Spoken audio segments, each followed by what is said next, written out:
Hi friends, welcome to my channel. ഇന്ന് ഞാനിവിടെ വന്നിട്ടുള്ളത് 6ാം ക്ലാസ്സിലെ ഇംഗ്ലീഷിലെ ഒരു ആക്ടിവിറ്റിയുമായിട്ടാണ്. റെഗുലർ വേർബ്സും ഇറഗുലർ വേർബ്സും കണ്ടെത്താനായിട്ട് ഒരു ആക്ടിവിറ്റി കൊടുത്തിട്ടുണ്ട്. അതെങ്ങനെയാണ് കണ്ടെത്തി എഴുതുക എന്ന് നമുക്ക് നോക്കിയാലോ. എല്ലാവരും റെഡിയല്ലേ? Look at the words in the bowl. Write their past forms and place them in the correct ice cream cone. One come is for regular verbs and the other is for irregular verbs. ഇവിടെ എന്താണ് പറയുന്നത്? ഇവിടെ ഒരു bowl കൊടുത്തിട്ടുണ്ട്. ആ ബൗളിൽ ഒരുപാട് words കൊടുത്തിട്ടുണ്ട് അല്ലേ? ആ വേർഡ്സിനെ നമ്മൾ പാസ്റ്റ് ഫോമിലേക്ക് മാറ്റിയതിന് ശേഷം റെഗുലർ വേർബ്സ് ഏതാ ഇറഗുലർ വേർബ്സ് ഏതാന്ന് വേർതിരിച്ച് താഴെ ഒരു ഐസ്ക്രീം കോൺ കൊടുത്തിട്ടുണ്ട്. അതിലേക്ക് മാറ്റി എഴുതണം. ഓക്കെ, അപ്പോൾ റെഗുലർ വെബ് എന്താ ഇറഗുലർ വെബ് എന്താന്നുള്ളത് നമ്മൾ എക്സാമ്പിളും മാറ്റി എഴുതിയതിന് ശേഷം വിശദീകരിക്കുമ്പോഴായിരിക്കും നിങ്ങൾക്ക് കൂടുതൽ മനസ്സിലാകുക. ഓക്കെ, നമുക്ക് രണ്ടും വേർതിരിച്ച് ഐസ്ക്രീം കോണുകളിലേക്ക് മാറ്റാം. ഇവിടെ റെഗുലർ വേർബ്സിൽ വരുന്നത് ആദ്യം നമുക്ക് നോക്കാം. എഗ്രി, എഗ്രീഡ്, അതിൻ്റെ പാസ്റ്റ് ആക്കുമ്പോൾ എഗ്രീഡ് വരും. Turn, turned. Explore, explored. Cook, cooked. Arrive, എറൈവ്ഡ്.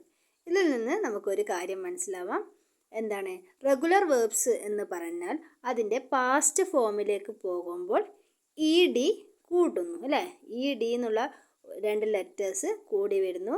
അപ്പോൾ ഈ എക്സ്ട്രാ ഉള്ളതിന് ഈ കൂടില്ല, ഈ ഇല്ലാത്തതിന് ഈ കൂടും. അപ്പോൾ നമുക്കൊന്ന് വിശദമായിട്ട് നോക്കിയാൽ എഗ്രി, എഗ്രീൻ്റെ പാസ്റ്റ് ഫോം ആക്കുമ്പോൾ റെഗുലർ വേർബ്സിൽ agreed, turn, turned, explore, explored, cook, cooked, arrive, arrived എല്ലാം ഇ ഡി ഫോം അല്ലെങ്കിൽ ഡി ഫോമിലേക്ക് മാറുന്നു.